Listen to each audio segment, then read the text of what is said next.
Welcome day students. आज हम पढ़ेंगे Newton second law of motion, यानी न्यूटन का दूसरा कानून हरकत। आपको पता स्टूडेंट्स कि न्यूटन ने 3 कानून दिए थे हमें, जिसमें से पहले हम पढ़ चुके हैं। अब हम सेकंड डिस्कस करेंगे। अब पहले स्टेटमेंट पढ़ते हैं कि इसने स्टेटमेंट क्या दी थी। तो statement students, the net force, net means यानी मुकम्मल क़ुव्वत, जिसको हम एफ से डिनोट करते हैं, on a body is equal to the product of the body's mass m and its acceleration। यानी अगर आसान अल्फाज में बात की जाए तो जो फोर्स है तो वो किसी बॉडी के मास और उसके एक्सीलरेशन के बराबर, यानी उन दोनों के जो हासिल ज़रब है उसके बराबर होता है। और यहाँ हम इसको ऐसे भी बयान कर सकते हैं, अ नेट फोर्स यानी जो मुकम्मल क़ुव्वत लगती है, अनबैलेंस्ड फोर्स। अब यहाँ पर स्टूडेंट्स अनबैलेंस का लफ्ज़ क्यों आया है? क्योंकि जब फोर्सेस अनबैलेंस होगी तभी तो वो काम करेंगी। अगर बैलेंस फोर्सेस होंगी तो वो काम नहीं कर सकती। फिर अप्लाइड ऑन द बॉडी, हम जिस्म पे अप्लाई करते हैं। प्रोड्यूस एंड एक्सलेरेशन, उसमें एक्सलेरेशन पैदा करने के लिए। इन द बॉडी, किसी जिस्म में, यानी हम जब कुव्वत लगाते हैं तो उसमें हम या एक्सलेरेशन पैदा करते हैं। This acceleration is directly proportional. अब ये जो एक्सलरेशन यानी जो स्पीड आपने उसको दी, जो मूवमेंट आपने दी उसको, ये डायरेक्टली प्रोपोर्शनल है। और स्टूडेंट्स आपको पता है कि डायरेक्टली प्रोपोर्शनल मीन्स कि एक की वैल्यू बढ़ाने से दूसरे की वैल्यू भी बढ़ती है। To the magnitude of the net force, उसकी जो नेट फोर्स की जो मैग्नीट्यूड है उसके, and inversely proportional to the mass of the object, और जो मास है उसके इन्वर्स प्रोपोर्शनल। यानी हम ये कह सकते हैं कि पहले में स्टेटमेंट में इन्होंने कहा कि जो फोर्स है वो प्रोडक्ट है किस चीज़ का? मास एंड स्पीड का। यानी अगर मास ज़्यादा होगा तो फोर्स ज़्यादा होगी, और अगर स्पीड ज़्यादा होगा तो भी फोर्स ज़्यादा होगी। अब इसी को फिर इन्होंने इस अल्फाज में बयान किया दूसरी में, कि अगर आपके पास जो एक्सेलरेशन है वो डायरेक्ट प्रोपोर्शनल में है, यानी अगर स्पीड ज़्यादा है तो फोर्स ज़्यादा है, स्पीड कम तो force come. And magnitude of net force inversely proportional of the mass, और मास जो है उसके इन्वर्स प्रोपोर्शनल है।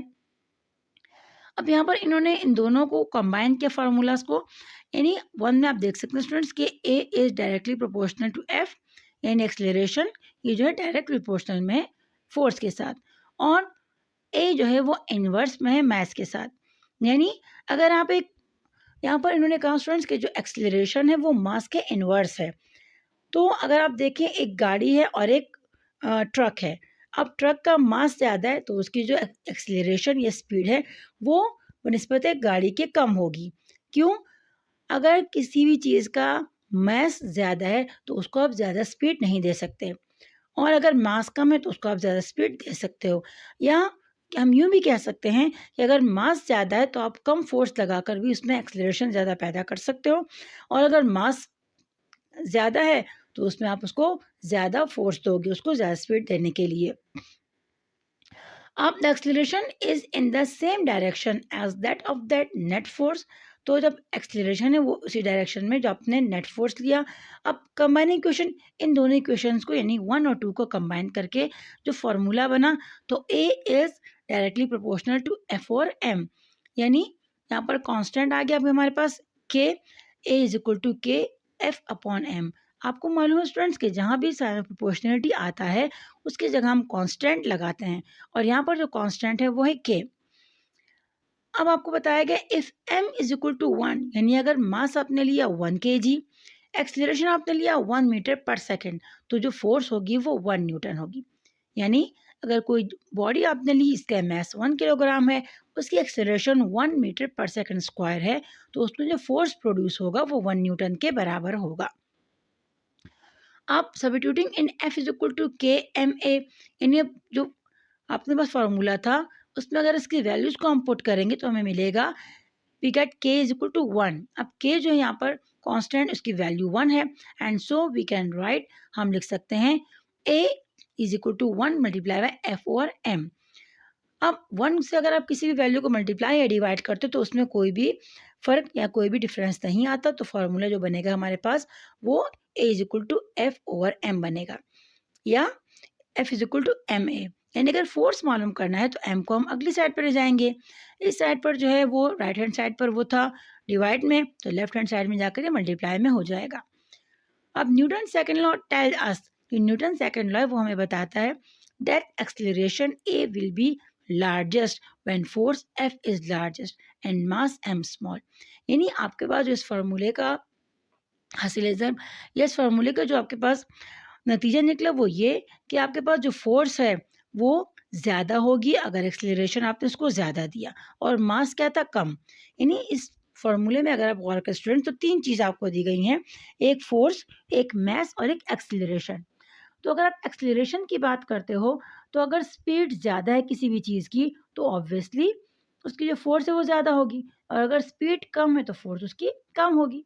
इसी तरह मैथ्स को अगर आप लेते हो तो वो इन्वर्स में है, यानी अगर मैथ्स ज़्यादा है तो उसकी जो स्पीड है वो कम होगी, और अगर मैथ्स कम है तो उसकी जो स्पीड है वो क्या होगी स्टूडेंट्स, वो ज़्यादा होगी।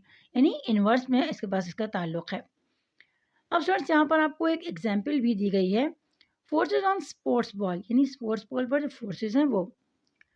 What force is required to produce an acceleration of 6 meter per second square in a cricket ball of mass m 0.16 kilogram. यानी आपके पास जो एक्सेलरेशन है आपको फोर्स मालूम करनी है, इसमें एक्सेलरेशन आपको गिवन है और मास भी आपको गिवन है। And metal ball for women shot put game with mass m is equal to 4 kilogram.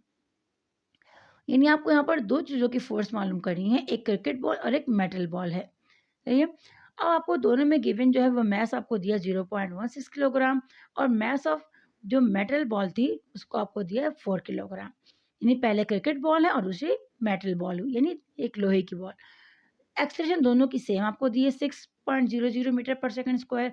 आपको मालूम करना है क्रिकेट बॉल का फोर्स और मेटल बॉल का फोर्स। अब बाय न्यूटन सेकंड लॉ आपने सिर्फ सिंपली जो फॉर्मूला उसमें वैल्यूज पुट कर देनी है। अब पहले आपने जब क्रिकेट बॉल के लिए मालूम करना है स्टूडेंट्स तो MC यानी मास ऑफ क्रिकेट बॉल तो 0.16 किलोग्राम और जो एक्सेलरेशन था वो 6। आपने दोनों को सिंपली मल्टीप्लाई किया तो मल्टीप्लाई करने से जो आपका आंसर आएगा वो 0.96 kilogram metre per second square आएगा आपका। और आपको पता है कि जो न्यूटन है वो उसकी वैल्यू बराबर है, यानी उसका यूनिट जो है वो बराबर है kilogram metre per second square के। तो आप simply kilogram metre per second square की जगह आप न्यूटन को पुट कर सकते हो, यानी क्रिकेट बॉल की जो फोर्स होगी वो 0.96 न्यूटन। अब हम इसी के प्रोसीजर को दोबारा दोहराएंगे मेटल बॉल के लिए। तो m की जगह आपने स्टूडेंट्स पुट कर दिया 4 किलोग्राम और आपने जो एक्सेलरेशन था वो 6 कर दिया। अब मल्टीप्लाई किया 6 4 24, तो आपके पास जो आंसर आएगा वो 24 kilogram per metre second square, sorry metre per second square. और आपको पता है स्टूडेंट्स कि ये वैल्यू न्यूटन के बराबर है, तो हमने यहाँ पर लिख दिया कि therefore Fs is equal to 24 Newton. अब this example show us that the for same acceleration a large force is required for a large metal and small force is required for small mass।